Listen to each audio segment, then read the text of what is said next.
Hello everyone, Radhe Radhe. Sawan मास की शिवरात्रि है 23 जुलाई को। तो 23 जुलाई को गुरुदेव प्रदीप मिश्रा द्वारा ऑनलाइन अभिषेक करवाया जाता है। तो उसकी सामग्री मैं आज आप लोगों के साथ शेयर कर रही हूँ। बहुत सारे मेरे पास कमेंट आए थे कि दीदी कौन कौन सी सामग्री से गुरुदेव अभिषेक कराते हैं। तो चलिए हम लोग सारी सामग्री देखते हैं। सारी सामग्री के बारे में भी बताऊंगी कि कौन सी चीज़ क्यों चढ़ाई जाती है और किस लिए चढ़ाई जाती है। तो ये है सारी सामग्री और पूरा एक एक विस्तार से आप लिख लीजिए ताकि आपको पूजा करने में बिल्कुल भी दिक्कत ना हो। सबसे पहले आपको मिट्टी के शिवलिंग बनाने हैं, बड़े छोटे आपको जैसे आते हैं वैसे आप बना सकते हैं। और शाम को 7 बजे से पूजा प्रारंभ होती है, तो आप 5 बजे के टाइम इसको बना लें। और बनाने के बाद थोड़े से चावल आप ज़रूर चढ़ा दें, क्योंकि कहते हैं अगर आप पार्थिव शिवलिंग जब बनाते हैं तो इंद्रदेव आकर इनकी पूजा कर लेते हैं। तो ऐसा ना हो, इसीलिए पहले आपको बना लेने हैं और चावल आप ज़रूर चढ़ा दें ताकि देखने में ऐसा लगे कि इनकी पूजा जो है ना हो चुकी है। और हाँ, शिवलिंग के नीचे इस तरह से बेलपत्र आपको ज़रूर रखना है। आसन के रूप में बेलपत्र रखा जाता है, इसलिए मैंने आपको यहाँ पर देखिए रख कर बताया है। बेलपत्र रखना बहुत अनिवार्य होता है। थोड़ी बड़ी प्लेट में लें और थोड़ी ऊंचाई पर इनको रखें ताकि जब आप पूजा करें तो ये बहुत ज़्यादा पानी में भीगे हुए ना रहें, नहीं तो ये खंडित हो जाएंगे। तो इस बात का आपको विशेष ध्यान रखना है। इसके बाद जो है ना आपको घी का दीपक तैयार करना है। थोड़ा सा ज़्यादा घी डाल दें क्योंकि ये सावन की शिवरात्रि है। अगर देर तक अगर आपका दीपक जलता है तब भी आपके घर के लिए बहुत शुभ है। और इस तरह से लंबी बाती, गोल बाती, जो आपके लिए सुविधाजनक हो, जिसको आप अच्छे से देख रेख कर सको, उस हिसाब की बाती आपको बना लेनी है।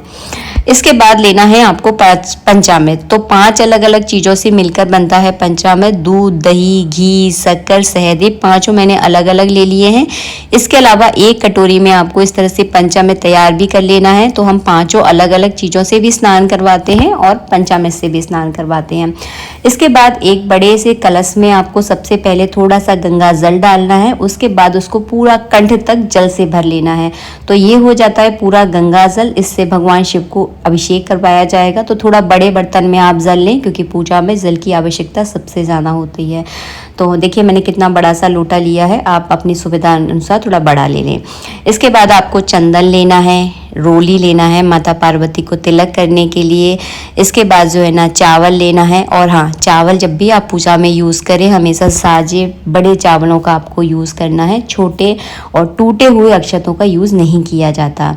कलावा लेना है। 2 आपको जनेऊ लेने हैं, एक गणेश जी के लिए, एक शिव जी के लिए। तो 2 जनेऊ लेने हैं। और अब जनेऊ अगर वाइट है तो थोड़े से इन पर हल्दी आप ज़रूर लगा लें। इसके बाद जो है ना आपको इत्र लेना है। जो सुगंध आपको पसंद हो वो खुशबू जो है ना आप ले सकते हैं। तो बहुत प्यार से आज भगवान शिव को जो है ना आप इत्र ज़रूर लगाइएगा क्योंकि इत्र लगाने का अपना एक महत्व है। इसके बाद जो है ना आपको फल लेने हैं। 5 तरह के कोई भी आप फल ले सकते हैं, चाहे अलग अलग फल ले सकते हैं। इस मौसम में सेब, मौसमी, केला, कीवी बहुत आती है तो आप ले लीजिएगा। इसके बाद आपको मिठाई लेनी है। आप चाहे तो बाज़ार की यूज़ कर सकते हैं, आप चाहे तो घर में भी कुछ मीठा बना सकते हैं। जैसी आपकी सुविधा हो उस हिसाब से ले लीजिएगा। तो यहाँ पे 5 तरह की कोई भी मिठाई बाज़ार से ला रहे हैं तो 5 तरह की ले लीजिएगा। अगर घर में बना रहे हैं तो हलवा भी आप बना सकते हो। इसके बाद आपको लेनी है 21 काली मिर्च लेनी है। शत्रु के नाश के लिए काली मिर्चें चढ़ाई जाती हैं। अगर आपके दुश्मन बहुत ज़्यादा होते हैं तो उसके लिए काली मिर्ची चढ़ाई जाती है। घर में बरकत हो उसके लिए गेहूँ चढ़ाए जाते हैं। चावल, अक्षत चढ़ाने का अपना एक अलग महत्व होता है, तो ये कभी विस्तार में हम आपको समझाएंगे। चावल ज़रूर चढ़ाए जाते हैं। इसके बाद आपको चढ़ानी है काली तिली। तो काली तिली जो है ना पितरों, जिनके घर में पितृदोष बहुत ज़्यादा होता है और अधिकांश कुंडलियों में पितृदोष होता ही होता है, तो उसकी शांति के लिए जो है ना काली तिल जो है ना शिवलिंग पर अर्पित किए जाते हैं। इसके बाद जो है ना आपको लेनी है 5 लौंग और 5 आपको इलायची लेनी है। तो इस तरह से जब भी आप लौंग ले तो एक बात का ध्यान रखिए कि ऊपर की जो फूल होता है ना वो उसमें लगा होना बहुत अनिवार्य है। तो लौंग, इलायची चढ़ानी है। पान का पत्ता अगर मिल जाए तो पान का पत्ता भी आप ले सकते हैं, अगर मिल जाए तो। ना मिले तो कोई दिक्कत नहीं है। यहाँ पे मैंने भांग ले ली है। भगवान शिव पर भांग ज़रूर चढ़ाई जाती है, मिल जाए तो ज़रूर ले लेना। इसके बाद आपको सिंदूर लेना है, गुलाल लेना है। कोई भी कलर का आप गुलाल ले सकते हैं जो भी आपके पास है। तो यहाँ लाल, पीला, गुलाबी कई तरह के आते हैं, तो गुलाल ले लीजिए। इसके बाद आपको इस तरह का अबरक होता है जो कि पंसारी की दुकान पर, यहाँ पे पूजा का सामान मिलता है, वहाँ पर आपको मिलेगा। होगा। ये भी भगवान के श्रृंगार के लिए चढ़ाया जाता है। ये सारी सामग्री मैं जो आपको बता रही हूँ, ये सारी श्रृंगार की सामग्री है। भगवान का श्रृंगार इसी से होता है। हम लोगों का श्रृंगार होता है ना लाली लिपस्टिक लगा के, लेकिन भगवान का श्रृंगार जो है ना इसी सारी चीज़ों से किया जाता है। इसके बाद आपको धूप बत्ती तैयार कर लेनी है। तो इस तरह से अगर आप धूप बत्ती बनाओगे ना तो बहुत अच्छे से जलेगी। तो इस तरह इसको बना के आप तैयार कर लीजिएगा। बहुत आपको पूजा करने में जो है ना दिल को दिक्कत नहीं होगी।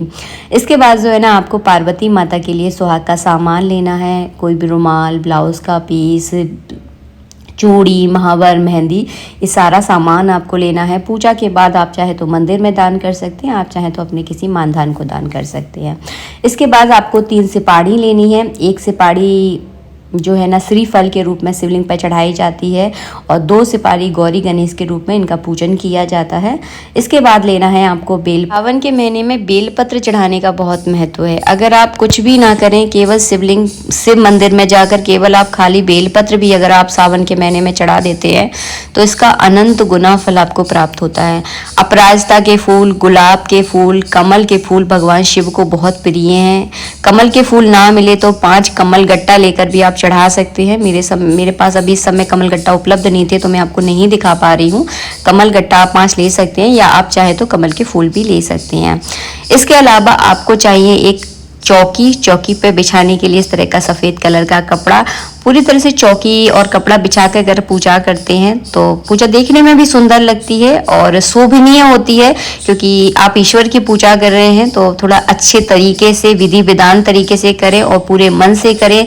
इस सामान में से अगर कोई कमी पेशी रह भी जाती है तो मन को बिल्कुल छोटा ना करें। केवल 1 लोटा जल और पंचामृत या कच्चा दूध भी चढ़ा दोगे और बेलपत्र चढ़ा दोगे तब भी आपकी अर्जी जो है ना भगवान सुन लेंगे। मन से पूजा करें और पूजा करते समय नमः शिवाय के मंत्र का आप जाप जरूर करें। आशा करती हूँ आपको हमारा वीडियो पसंद आया होगा।